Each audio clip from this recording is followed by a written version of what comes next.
Orang Kudus. Sobat Katolikana, saatnya kita simak kisah orang kudus yang dipersembahkan oleh Radio Katolikana.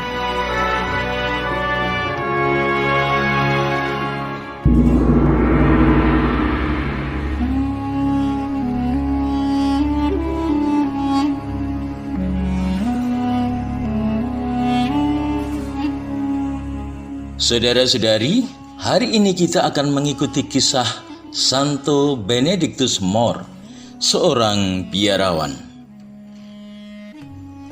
Benedictus Mor lahir di sebuah desa kecil dekat Messina, Sisilia pada tahun 1526.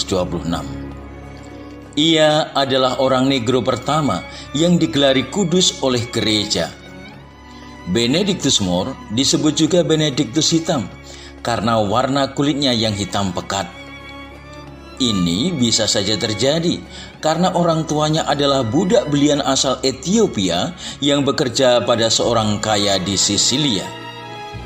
Karena kesalehan hidup mereka, sang majikan memberikan status merdeka pada Benedictus.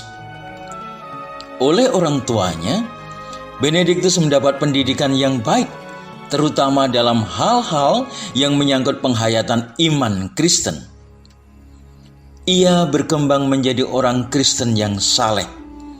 Seorang imam Fransiskan yang menyaksikan cara hidup Benedictus segera mengajaknya untuk masuk Ordo Fransiskan. Benedictus, kalau kamu mau masuk di Ordo Fransiskan, kamu akan mengawali sebagai bruder dan akan sebagai juru masak di Biara Santa Maria di Palermo.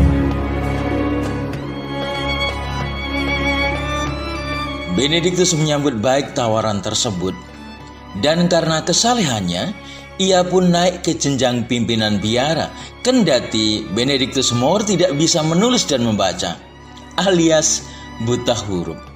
Dalam kepemimpinannya, ia berhasil menciptakan suasana baru dalam biara, sehingga banyak orang yang datang meminta nasihat dan bimbingan rohani padanya. Benedictus dianugerahi kemampuan untuk menerangkan masalah-masalah doktrinal dan rohani hingga ajal menjemputnya tahun 1589.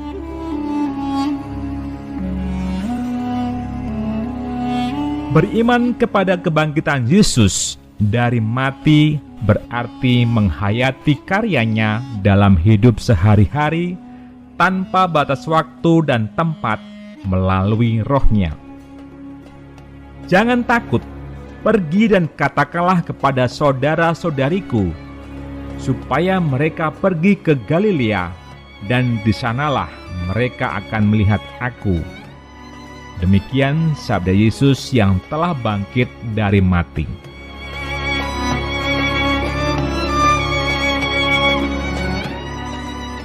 Perintah atau sabda ini bagi kita semua yang beriman kepadanya berarti menemukan dan mengimani karya Tuhan dalam diri saudara-saudari kita, dan tentu saja juga dalam diri kita sebagai orang beriman.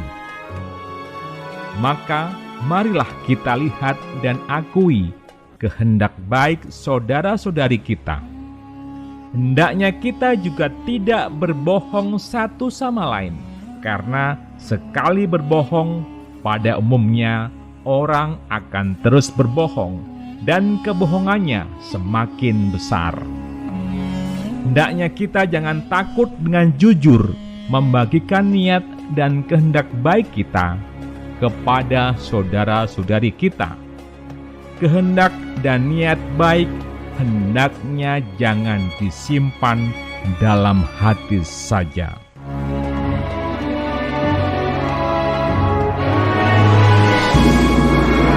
Demikian kisah orang kudus hari ini. Kisah orang kudus dapat Anda simak di Radio Katolikana setiap hari pukul 12 waktu Indonesia Barat dan pukul 19 waktu Indonesia Barat.